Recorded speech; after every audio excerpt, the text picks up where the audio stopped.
Hi friends, welcome to my YouTube channel Gopika kitchen Pavagowda. ನಾನು ಇವತ್ತು ಅಕ್ಕಿ ರೊಟ್ಟಿ ಗೋರೆಕಾಯಿ ಬಜ್ಜಿ ಮಾಡಿದ್ದೀನಿ. ತುಂಬಾ ಅಂದ್ರೆ ತುಂಬಾ ಟೇಸ್ಟಿಯಾಗಿರುತ್ತೆ. ಗೋರೆಕಾಯಿ ಬಜ್ಜಿ ಈ ತರ ಟ್ರೈ ಮಾಡಿ, ತುಂಬಾ ಚೆನ್ನಾಗಿರುತ್ತೆ. ಕನ್ನಡದಲ್ಲಿ ಗೋರೆಕಾಯಿ ಬಜ್ಜಿ ಅಂತಾರೆ, ತೆಲುಗಲ್ಲಿ ಗೋರೆಕಾಯಿ ಮಿರುಪು ತೊಕ್ಕು ಅಂತಾರೆ. ಊರುಗಳಲ್ಲಿ ತುಂಬಾ ಇದೇ ತರಾನೇ ಮಾಡ್ತಾರೆ. ಇವಾಗ ಎಲ್ಲ ಫೋನ್ ನೋಡಿ ಸ್ವಲ್ಪ ಚೇಂಜ್ ಆಗಿದ್ದಾರೆ. ಮೊದಲೆಲ್ಲ ನಾವು ಚಿಕ್ಕ ಮಕ್ಕಳಾಗಿ ಇದೇ ತರ ಮಾಡೋರು. ಅದಕ್ಕೆ ಏನೇನ್ ಬೇಕು ತೋರಿಸ್ತೀನಿ ಬನ್ನಿ. ಗೋರೆಕಾಯಿ ಬಜ್ಜಿಗೆ ಹಸಿಮೆಣಸಿನಕಾಯಿ, ಕಡಲೆ ಬೀಜ, ಗೋರೆಕಾಯಿ, ಈರುಳ್ಳಿ, ಒಂದು ಟೊಮಾಟ. ಮಿಕ್ಸಿಗೆ ಫಸ್ಟ್ ಹಸಿಮೆಣಸಿನಕಾಯಿ, ಕಡಲೆ ಬೀಜ ಹಾಕೋಬೇಕು. ಫುಲ್ಲು ನುಣ್ಣಗೆ ರುಬ್ಬಬಾರ್ದು, ಇದು ಸ್ವಲ್ಪ ದರಿ ದರಿ ಇರ್ಬೇಕು. ಅದ್ರ ಜೊತೆ ಸ್ವಲ್ಪ ಉಪ್ಪು ಹಾಕೋಬೇಕು. ಉಪ್ಪು ಹಾಕೊಂಡ್ಬಿಟ್ಟು ನೀರು ಹಾಕಿಲ್ಲ ನಾನು, ಹಂಗೆ ನೋಡಿ ದರಿ ದರಿ ಇದೆ. ಹಂಗಿದಕ್ಕೆ ಇವಾಗ ಸ್ವಲ್ಪ ನೀರು ಹಾಕೊಂಡು ಸ್ವಲ್ಪ ಗೋರೆಕಾಯಿ ಹಾಕೋಬೇಕು. ನೋಡಿ, ಅದಕ್ಕೆ ಗೋರೆಕಾಯಿನ ಹಾಕೋಬೇಕು. ಫುಲ್ ಹಾಕೋಬಾರ್ದು, ಒಂದು ಅರ್ಧ ಹಾಕೊಂಡ್ಬಿಟ್ಟು ಮುಚ್ಚಿ ಒಂದ್ ರೌಂಡ್ ಹಾಕ್ಬೇಕು. ತುಂಬಾ ನುಣ್ಣಗಾನ ಆಗ್ಬಾರ್ದು. ನೋಡಿ, ನಾನು ಮುಕ್ಕಾಲ್ ಭಾಗ ಹಾಕಿದ್ರೆ ಅರ್ಧ ಆಗಿದೆ. ಎಲ್ಲ ಚೆನ್ನಾಗಿ ಮಿಕ್ಸಿಯಲ್ಲಿ ಮಿಕ್ಸ್ ಆಗಿಬಿಟ್ಟಿದೆ. ಇವಾಗ ಅದೆಲ್ಲ ಒಂದು ಬೌಲ್ ತಗೋಬಿಡೋಣ. ಈ ಗೋರೆಕಾಯಿ ಮಿಲ್ದಿರೋದನ್ನು ಅದು ಎಲ್ಲ ನೀಟಾಗಿ ಮಿಕ್ಸ್ ಮಾಡ್ಕೊಬಿಡೋಣ, ಚೆನ್ನಾಗಿರುತ್ತೆ. ಇದಕ್ಕೆ ಉಪ್ಪು ಏನಾದ್ರು ಕಮ್ಮಿ ಇದ್ರೆ ಸ್ವಲ್ಪ ಉಪ್ಪು ಹಾಕೊಳ್ಳಿ. ಹಂಗೆ ಟೊಮೊಟೊನು ಹಾಕೋಬಿಟ್ಟು ಎಲ್ಲ ನೀಟಾಗಿ ಕಲ್ಸ್ಕೊಬಿಡೋಣ. ಎಲ್ಲ ಕಲಸಿ ಟೇಸ್ಟ್ ತಕ್ಕ ಉಪ್ಪು ಹಾಕೊಳ್ಳಿ. ಆಮೇಲೆ ಮಿಕ್ಸಿ ಜಾರ ತಂದು ಅದಕ್ಕೆ ಸ್ವಲ್ಪ ನೀರು ಹಾಕ್ಬಿಟ್ಟು ಸೈಡಿಗೆ ಬಿಟ್ಕೊಬಿಡೋಣ. ಇದೇನು ನೆನೆಸಂಗೇನಿಲ್ಲ, ಸುಮ್ಮನೆ ಸೈಡ್ಗೆ ಇಟ್ಕೊಳ್ಳೋದು ಅಷ್ಟೇ. ಆಮೇಲೆ ಒಂದು ಕುಕ್ಕರಲ್ಲಿ ಒಂದೂವರೆ ಸ್ಪೂನ್ ಅಷ್ಟು ಆಯಿಲ್ ಹಾಕೊಳ್ಳಿ.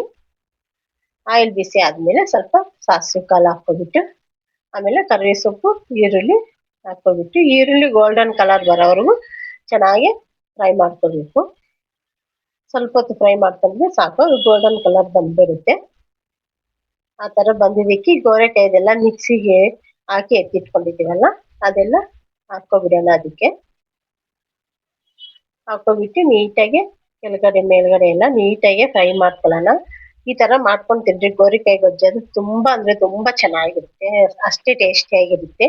ಇವಾಗಂತೂ ಆಯಿಲ್ ಹಾಕ್ತಾ ಇದ್ದೀವಿ ಬಿಟ್ಟು, ನಾವು ಚಿಕ್ಕ ಮಕ್ಳು ಅವಾಗ ಆಯಿಲ್ ಹಾಕ್ತಿರ್ಲಿಲ್ಲ. ಸುಮ್ಮನೆ ಇದೆಲ್ಲ ಕಲಸಿಕ್ಕೆ ಒಂದೇ ಸತಿ ಸ್ಟವ್ ಮೇಲೆ ಇಕ್ಕವ್ರು. ಉಪ್ಪು, ಅರಿಶಿನ ಹಾಕಿ ಚೆನ್ನಾಗೇ ಕಲಸ್ಕೊಬಿಡೋಣ. ಕಲಸಿ ನಿಮ್ಗೆ ನೀರು ಎಷ್ಟು ಬೇಕೋ ಅಷ್ಟು ಹಾಕೊಳ್ಳಿ, ಚೆನ್ನಾಗಿರುತ್ತೆ. ನಾನು ಸ್ವಲ್ಪ ನೀರು ಹಾಕೊಂತೀನಿ, ಯಾಕಂದ್ರೆ ಕೆಳಗಡೆ ತಲೆ ಎಲ್ಲ ಅಂಟ್ಕೊಂಡಿರುತ್ತೆ ಅಂತ. ಕಡಲೆ ಬೀಜ ಹಾಕಿದೀವಲ್ಲ ಅದಕ್ಕೆ. ಇದರಲ್ಲಿ ಫುಲ್ ಹಸಿ ಸ್ಮೆಲ್ ಹೋಗೋವರೆಗೂ ಬೈಬೇಕು, ಅವಾಗ ಚೆನ್ನಾಗಿರುತ್ತೆ. ಹಸಿ ಸ್ಮೆಲ್ ಇರಬಾರ್ದು, ಅವಾಗ ಟೇಸ್ಟ್ ಚೆನ್ನಾಗಿರುತ್ತೆ. ಹಸಿ ಸ್ಮೆಲ್ ಎಲ್ಲ ಹೋದ್ಮೇಲೆ ನಾನು ಸ್ವಲ್ಪ ಬಿಸಿ ನೀರು ಇಟ್ಕೊಂಡಿದ್ದೀನಿ, ತಣ್ಣೀರಿಲ್ಲ. ಬಿಸಿ ನೀರು ಹಾಕಿದ್ರೆ ಏನೇ ಸಾಂಬಾರ್ ಆದ್ರೂ ತುಂಬಾ ಟೇಸ್ಟ್ ಇರುತ್ತೆ. ಅದಕ್ಕೋಸ್ಕರ ಸ್ವಲ್ಪ ಅದಕ್ಕೆ ಎಷ್ಟು ಬೇಕೋ ಅಷ್ಟು ಬಿಸಿ ನೀರು ಹಾಕೋಬಿಟ್ಟು ಒಂದ್ಸತಿ ಎಲ್ಲ ನೀಟಾಗಿ ತಿರುಗಿಸ್ಕೊಬಿಡೋಣ. ತಿರುಗಿಸಿ ಅದಕ್ಕೆ ಕುಕ್ಕರ್ ಮುಚ್ಚಿದ್ರೆ ಸಾಕು. ನೋಡ್ದೆ ಸ್ವಲ್ಪ ನೀರಿದೆ, ಬೆಂದ್ಮೇಲೆ ಅದು ತುಂಬಾ ಗಟ್ಟಿ ಆಗುತ್ತೆ. ತಣ್ಣಗಾಗಿದೆ ಅಂದ್ರೆ ಇನ್ನ ಗಟ್ಟಿ ಆಗ್ಬಿಡುತ್ತೆ ಅದು. ಕುಕ್ಕರ್ ಮುಚ್ಚಿಬಿಟ್ಟು ಒಂದು 3 ವಿಜಿಲ್ ಬಿಡೋಣ. ತುಂಬಾ ಅಂದ್ರೆ ತುಂಬಾ ಚೆನ್ನಾಗಿರುತ್ತೆ ಇದು ಗೋರೆಕಾಯಿ ಬಜ್ಜಿ. ಎಷ್ಟು ತಿಂದ್ರೂ ತಿನ್ಬೇಕು ಅನಿಸ್ತೈತೆ. ಖಾರ ಸ್ವಲ್ಪ ಕಮ್ಮಿ ಹಾಕೋಬೇಕು, ಅವಾಗ ಇದಕ್ಕೆ ಮಾತ್ರ ಚೆನ್ನಾಗಿರುತ್ತೆ. ಬೇರೆದಕ್ಕಾದ್ರೆ ಸ್ವಲ್ಪ ಖಾರ ಜಾಸ್ತಿ ಹಾಕೋಬೇಕು, ಚೆನ್ನಾಗಿರುತ್ತೆ. ಇದಕ್ಕೆ ಖಾರ ಕಮ್ಮಿ ಇರ್ಬೇಕು. ನೋಡ್ದಾ ಎಷ್ಟು ಚೆನ್ನಾಗಿ ಬೆಂದಿದೆ, ಸ್ಮೂತ್ ಆಗಿದೆ. ಸ್ವಲ್ಪ ತಣ್ಣಗಾಗಿದ್ರೆ ಸಾಕು, ಗೊಜ್ಜು ತುಂಬಾ ಗಟ್ಟಿ ಆಗುತ್ತೆ. ಯಾಕಂದ್ರೆ ಅದಕ್ಕೆ ಕಡಲೆ ಬೀಜ ಹಾಕಿದೀವಲ್ಲ. ಎಲ್ಲ ನೀಟಾಗಿ ತಿರುಗಿಸ್ಬಿಟ್ಟು ಒಂದು ಗಿಣ್ಣೆಗೆ ಹಾಕೋಬಿಡೋಣ, ತಣ್ಣಗಾಗಕ್ಕೆ. ನೋಡ್ದಾ ಎಲ್ಲ ಒಂದು ಗಿಣ್ಣೆ ಇದೆ, ಆ ಗಿಣ್ಣೆಯಲ್ಲಿ ಕಲಸಿದ್ದೀನೋ ಅದೇ ಗಿಣ್ಣೆ ಎಲ್ಲ ಹಾಕ್ತೀನಿ. ಅದಕ್ಕಾದ್ರೂ ಸ್ವಲ್ಪ ಜಾಸ್ತಿ ಹಾಕಿದ್ದೆ, ನೀರು ಹಾಕಿದೀವಲ್ಲ ಅದಕ್ಕೆ. ತುಂಬಾ ಅಂದ್ರೆ ತುಂಬಾ ಚೆನ್ನಾಗಿರುತ್ತೆ. ಇದು ಸ್ವಲ್ಪ ಹಳೆ ಪದ್ಧತಿ, ಇವಾಗ ಈ ತರ ಮಾಡೋದು ಕಮ್ಮಿ. ನಾವು ಚಿಕ್ಕ ಮಕ್ಳವಾಗ ಹಿಂಗೆ ಮಾಡೋರು, ನಮ್ಮಮ್ಮ ನಮ್ಮ ಅಜ್ಜಿಯವರು. ಗೋರೆಕಾಯಿ ಬಜ್ಜಿ ರೆಡಿ. ಅಕ್ಕಿ ರೊಟ್ಟಿಗೆ ಅಕ್ಕಿ ಹಿಟ್ಟು ಸ್ವಲ್ಪ, ಹಸಿಮೆಣಸಿನಕಾಯಿ, ಈರುಳ್ಳಿ, ಸ್ವಲ್ಪ ಕ್ಯಾರೆಟ್ ತುರಿಬಿಟ್ಕೊಂಡಿದ್ದೀನಿ, ಕೊತ್ತಂಬರಿ ಸೊಪ್ಪು, ಜೀರಿಗೆ, ಕಡಲೆ ಬೀಜ. ನಾನು ಕಡಲೆ ಬೀಜ ಒರಳಲ್ಲಿ ಹಾಕಿ ಕುಟ್ತೀನಿ. ಉಪ್ಪು, ಕಡಲೆ ಬೀಜ, ಹಸಿಮೆಣಸಿನಕಾಯಿ 3 ಹಾಕಿ ಚೆನ್ನಾಗಿ ಕುಟ್ಕೊಬಿಡೋಣ. ಅದ್ರ ಜೊತೆಗೆ ಜೀರಿಗೆ ಇರುತ್ತಲ್ಲ ಅದನ್ನು ಹಾಕಿ ಕುಟ್ಟೋಣ. ಇದು ಅಷ್ಟೇ ನುಣ್ಣಗೆ ಆಗ್ಬಾರ್ದು, ದರಿ ದರಿಯಾಗಿ ಆಗ್ಬೇಕು. ನಾವು ರೊಟ್ಟಿ ತಿಂತಾ ಇದ್ರೆ ಈ ಕಡಲೆ ಬೀಜ ನಮ್ಗೆ ಹಲ್ಲಿಗೆ ಸಿಗ್ಬೇಕು, ಆವಾಗ ತುಂಬಾ ಟೇಸ್ಟ್ ಇರುತ್ತೆ. ಅದಕ್ಕೋಸ್ಕರ ಅದು ದರಿ ದರಿಯಾಗಿ ಕುಟ್ಟೋದು, ನುಣ್ಣಗೆ ಕುಟ್ಬಾರ್ದು. ನೋಡ್ದಾ, ಎಲ್ಲ ಒಂದ್ ಗಿನ್ನೆಗೆ ತಕೊಬಿಟ್ಟಿದ್ದೀವಿ. ತಕೊಬಿಟ್ಟು ಆಮೇಲೆ ಅಕ್ಕಿ ರೊಟ್ಟಿಗೆ ಏನೇನ್ ಬೇಕೋ ಕಲ್ಸ್ಕೊಬಿಡೋಣ. ನೋಡಿ, ಎಷ್ಟು ಬೇಕೋ ಅಷ್ಟು ಅಕ್ಕಿ ರೊಟ್ಟಿಗೆ ಹಾಕೊಳ್ಳಿ. ನಾನೊಂದು 6 ರೊಟ್ಟಿ ಆಗೋಷ್ಟು ಹಾಕೊಂತ ಇದ್ದೀನಿ.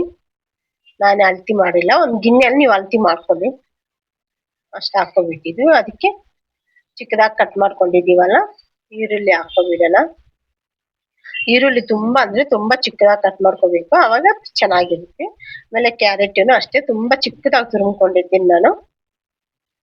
ಅದ್ರ ಜೊತೆಗೆ ಕೊತ್ತಂಬರಿ ಸೊಪ್ಪು ಜಾಸ್ತಿ ಆದ್ರೂ ಚೆನ್ನಾಗಿರುತ್ತೆ. ಅದ್ರ ಜೊತೆಗೆ ನಾವು ಕುಟ್ಟಿಕ್ಕಿದೀವಲ್ಲ ಕಡಲೆ ಬೀಜ, ಹಸಿಮೆಣಸಿನ್ಕಾಯಿ, ಜೀರಿಗೆ, ಉಪ್ಪು, ಇನ್ನೊಂದ್ ಸ್ವಲ್ಪ ಉಪ್ಪು ಹಾಕೊಳ್ಳೋಣ. ಎಲ್ಲ ನೀಟಾಗಿ ಕಲ್ಸ್ಕೋಬೇಕು. ತುಂಬಾ ಚೆನ್ನಾಗಿ ಕಲ್ಸ್ಬೇಕಿದು, ಯಾಕಂದ್ರೆ ಈರುಳ್ಳಿ ಎಲ್ಲ ಬಿಡ್ಸ್ಕೋಬೇಕು, ಒಂದಕ್ಕೊಂದು ಅಂಟ್ಕೋಬಾರ್ದು. ಈರುಳ್ಳಿ ಆದ್ರೆ ಕ್ಯಾರೆಟ್ ಎಲ್ಲ ಇದು ಒಂದು 5 ನಿಮಿಷ ಚೆನ್ನಾಗಿ ಕೈಯಲ್ಲಿ ಕಲ್ಸ್ಬೇಕು, ಅವಾಗ ಸ್ಮೂತ್ ಆಗಿ ಬರುತ್ತೆ ರೊಟ್ಟಿ. ತುಂಬಾ ಅಂದ್ರೆ ತುಂಬಾ ಟೇಸ್ಟಿಯಾಗಿರುತ್ತೆ ಇದು ರೊಟ್ಟಿ. ಆಮೇಲೆ ಅದಕ್ಕೆ ನೀರು ಎಷ್ಟು ಬೇಕೋ ಅಷ್ಟು ಹಾಕೊಳ್ಳೋಣ. ನಾನು ನೀರು ಬಿಸಿ ಮಾಡ್ಕೊಂಡಿದ್ದೀನಿ, ತುಂಬಾ ಏನ್ ಬಿಸಿ ಮಾಡಿಲ್ಲ, ಒಂದು ಮೀಡಿಯಮ್ ಆಗಿ ಮಾಡ್ಕೊಂಡಿದ್ದೀನಿ. ಅಕ್ಕಿ ರೊಟ್ಟಿಗೆ ಬಿಸಿ ನೀರೇ ಹಾಕೋಬೇಕು, ಅವಾಗ ಅಕ್ಕಿ ರೊಟ್ಟಿ ಸ್ಮೂತ್ ಆಗೂ ಇರುತ್ತೆ, ತಟ್ಟಕ್ಕೂ ಸ್ವಲ್ಪ ಈಜಿ ಇರುತ್ತೆ. ತಣ್ಣೀರ್ ಹಾಕೊಂಡ್ರೆ ಅದು ಮುರಿದೋಗುತ್ತೆ ರೊಟ್ಟಿ, ತಟ್ಟೋದನ್ನು ಸ್ವಲ್ಪ ಲೇಟ್ ಆಗುತ್ತೆ. ಬಿಸಿ ನೀರಾದ್ರೆ ಚೆನ್ನಾಗಿರುತ್ತೆ. ನೋಡಿ, ಎಲ್ಲ ನೀಟಾಗಿ ಕಲಸಿ ಸೈಡಿಗೆ ಒಂದು ಉಂಡೆ ತರ ಮಾಡಿ ಇಟ್ಕೊಂತ ಇದ್ದೀನಿ.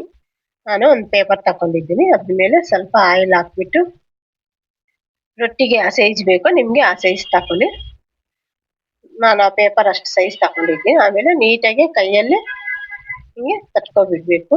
ನಿಮ್ಗೆ ಎಷ್ಟು ಅಗಲ ಬೇಕಂದ್ರೆ ಅಷ್ಟು ಅಗಲ ಬರುತ್ತೆ, ಯಾಕಂದ್ರೆ ಈಗ ಬಿಸಿ ನೀರು ಹಾಕಿರ್ತೀವಲ್ಲ, ಮುರಿದೋಗಲ್ಲ ರೊಟ್ಟಿ, ಚೆನ್ನಾಗಿರುತ್ತೆ, ತುಂಬಾ ಟೇಸ್ಟಿ ಆಗಿರುತ್ತೆ. ಈ ತರ ಎಲ್ಲ ನೀಟಾಗಿ ತಟ್ಟಿ ಒಂದೊಂದೇ ಹೆಂಚಿಗೆ ಹಾಕಿ ಸುಟ್ಕೊಬಿಡೋಣ, ಚೆನ್ನಾಗಿರುತ್ತೆ. ಇದೇ ತರನೇ ಎಲ್ಲ ರೊಟ್ಟಿ ಮಾಡ್ಕೊಬಿಡೋಣ.